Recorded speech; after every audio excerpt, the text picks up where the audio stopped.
ನೋಡಿ, ಬೆಂಗಳೂರಿನಲ್ಲಿ delivery boy ಮೇಲೆ ಮನುಷ್ಯ ಇಚ್ಛೆ ಹಲ್ಲೆಯನ್ನ ಮಾಡಿದ್ದಾರೆ. ಹಿಂದಿಯನ್ನ ಮಾತನಾಡುವಂತೆ ಬೆದರಿಸುವುದಲ್ಲದೆ ಯುವತಿಯರ ಗುಂಪು ಥಳಿಸಿದ್ದಾರೆ.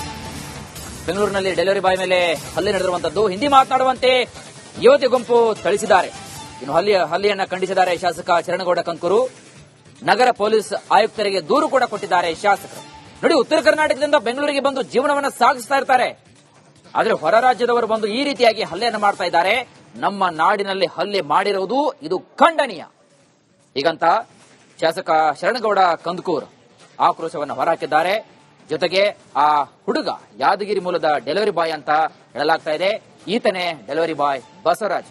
ಕಾರಣ ಹಿಂದಿಯನ್ನ ಮಾತನಾಡಬೇಕಂತೆ. ಹಾಗಾದ್ರೆ ಯಾವ ರಾಜ್ಯದಲ್ಲಿ ಇದ್ದೀವಿ ನಾವು ಹಂಗಂತ? ಅಂದ್ರೆ ಹಿಂದಿ ರಾಜ್ಯದಲ್ಲಿ ಇದೀವಾ? ಅಷ್ಟೊಂದು ಡಾಮಿನೆಂಟ್ ಆಗ್ತಾ ಇದೆಯಾ? ಅಂದ್ರೆ ಇದ್ಯಾವುದು ಕೂಡ ಗೃಹ ಸಚಿವರಿಗೆ ಕಾಣಿಸೋದಿಲ್ವಾ? ಹಾಗಾದ್ರೆ ಸಾಕಷ್ಟು ವಿಚಾರಗಳ ಬಗ್ಗೆ ಮಾತನಾಡ್ತಾರೆ ಗೃಹ ಸಚಿವರು. ಇದೀಗ ಬೆಂಗಳೂರಲ್ಲೇ ಇಂತಹ ಒಂದು ಘಟನೆ ಆಗ್ತಾ ಇದೆ. ಇದಕ್ಕೆ ಸಂಬಂಧಪಟ್ಟಂತೆ ಅಧಿಕಾರಿಗಳು ಕ್ರಮವನ್ನು ಕೈಗೊಳ್ಳಬೇಕಾಗುತ್ತೆ. ಇಂದು ಬೆಂಗಳೂರಿನಲ್ಲಿ ಬಸವರಾಜ್ ಎಂಬ ಯುವಕನ ಮೇಲೆ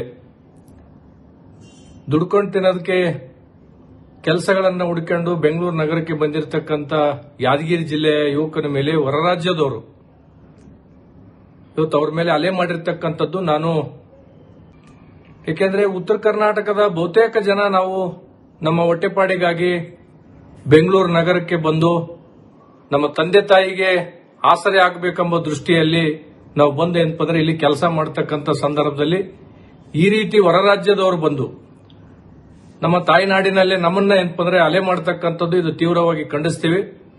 ಮತ್ತು ಆ ಹುಡುಗ ಎಲ್ಲಾ ರೀತಿಯಲ್ಲಿ ಸಂಪೂರ್ಣವಾಗಿ ನಾವು ಅವರ ಬೆನ್ನೆಲುಬಾಗಿ ನಿಲ್ತಕ್ಕಂಥದ್ದು ಮತ್ತು ಇಡೀ ಕನ್ನಡದ ಎಲ್ಲ ಸಂಘಟನೆಗಳು ಸಹ ಅವರ ಜೊತೆ ನಿಂತಿದ್ದಾರೆ. ನಿಲ್ಬೇಕಂತ ತಿಳ್ಕೊಂಡು ನಾನು ಮನವಿ ಮಾಡ್ತೀನಿ. ಈಗಾಗಲೇ ಸಿಟಿ ಕಮಿಷನರ್ ಅವರಿಗೆ ನಾನು ಈಗಾಗಲೇ ಫೋನ್ ಮುಖಾಂತರ ಮಾತಾಡಿ ಯಾರು ಹಲ್ಲೆ ಮಾಡಿದ್ದಾರೆ ಅವ್ರ ಮೇಲೆ ಏನಪ್ಪಂದ್ರೆ ಎಫ್ಐಆರ್ ಅನ್ನು ಹಾಕಿಸಿ ಮತ್ತು ಅವ್ರ ಮೇಲೆ ಕ್ರಮ ಜರುಗಿಸಬೇಕು.